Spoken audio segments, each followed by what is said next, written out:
Item number 9. A giant bike. Or the hot potato is now in my office. So just a bit more information on this. So this morning I got via one of my colleagues another offer of someone to do the work, which is Richard Devine from Devine Engineering. So he's come forward and said I'll do it for costs as well. So that's just a bit more to add to the hot potato.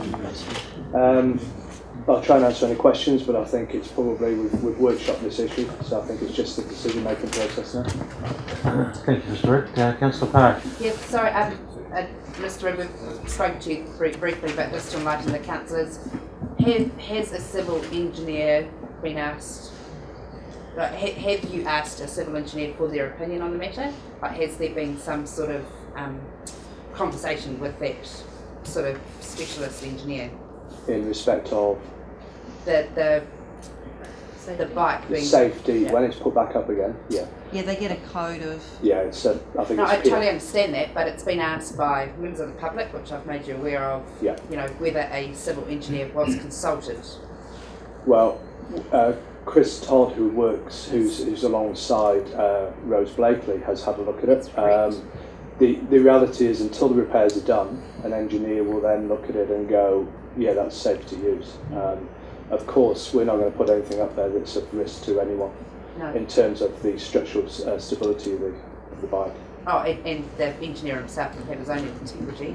Also, have you received any sort of feedback from the public since our workshop on these options? I've received feedback on a fairly regular basis from Ms Blakely and a couple of others, but the wider public no, apart from can we get the bike back up. Yes, great, thank you. Councillor Cousins. Mr. Chairman, my point I would raise, in the options we were to choose from is obviously a request for artistic integrity by the original artist to be maintained. I googled artistic integrity and said that it's artist expression, they're not controlled by anyone. It has no bearing on the ownership of their art in the future.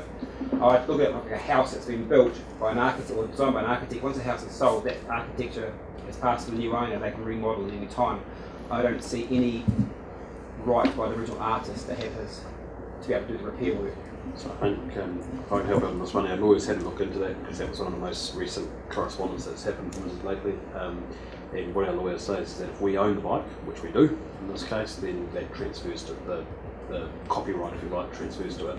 To us, yeah. As our property owner, so you're absolutely right. That's ours, and we can then choose what to do. I guess the concept of artist integrity, as far as I understand it, from what Mrs. Blakely is saying, is the artist designed it, it's going to, in her mind, people will still know it as his piece of art, and if it's not as good as what it was previously, then he will look bad because of that. That's unfortunate. Councillor Johns. Sorry, just to clarify on from Mr. Green's comment, but we don't have a MOU or a contract in place, do we, for this particular item? So that means that... Do we? Yeah. Because my understanding is if we don't have an MOU, then it's not necessarily... legally we're in a grey area? With the public art policy, which fundamentally says once work is completed, it's gifted to council to own. Was a condition of our funding. Yeah. So, but we weren't the major funders of that. No, but we were a funder. So there's two elements to it. One is we do have a MOU with the Sculpture Trust. This piece did not come through the Sculpture Trust, so it wasn't subject to that MOU. But a condition of our funding, and it comes from the public arts budget, is that it's that we get 50% at least from somewhere else, and that it's then invested in council and maintained by council.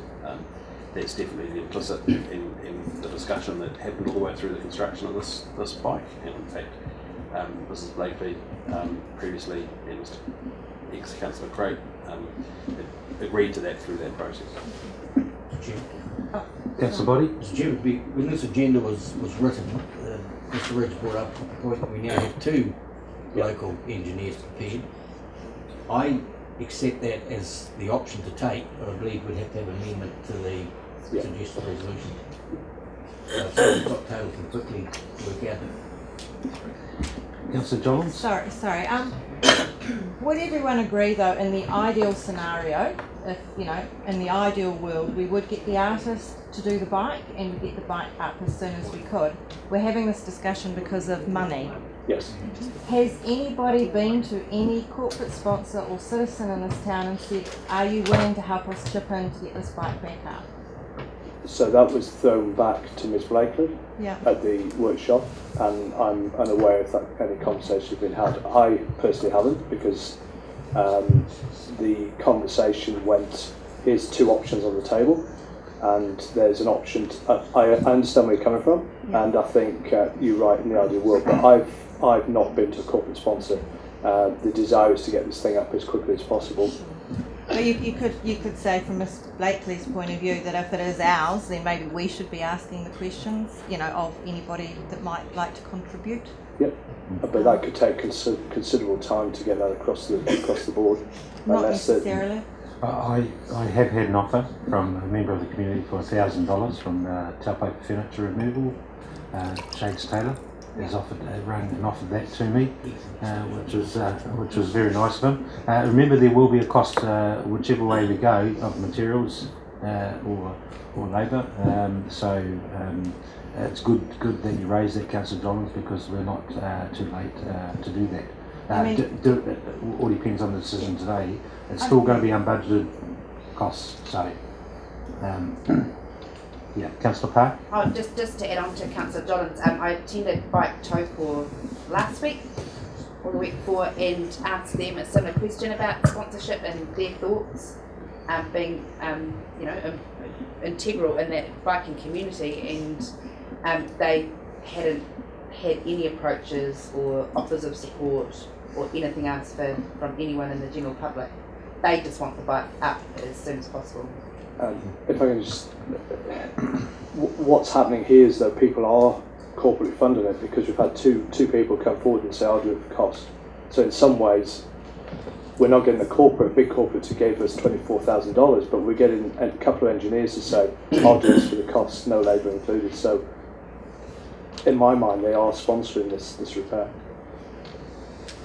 Just a clarification on the health and safety aspect of it, John. Once we put it back up, and someone pulls off it or something like that, and it might be because of a minor defect in the bike or something like that, are we then liable because we've gone for a particular option, or how does it work? Is it just like a piece of playground equipment? There's two aspects in this. First of all, we'll get a PS1, we'll get it signed off by a structural engineer to ensure that it's just, it's in terms of, this is a sculpture, remember, and we've been very clear from day one, this is a sculpture. If people choose to climb on it, then they do so at their own risk, and at the base of the bike there's a little sign that says exactly that. So we've been quite clear on that. Yeah, cool. Thank you. It was just as I say. Yeah, there's a sign on it, so that's cool. So that's covered. So, okay. My recommendation, if it's worth anything, would be to go with Richard Devine, because I think he's set up correctly. His workshops and experience is set up perhaps a bit more than Raoul and Kinloch, but that's just my suggestion to you. Thank you for that. I'd probably concur with that from my experience for engineering in town, about 30 years of engineering. So you'd be pretty confident, I'd say. I'd also support that, your worship. Mr. Chair, Councillor Cousins. I was going to move resolution number 1, the OR.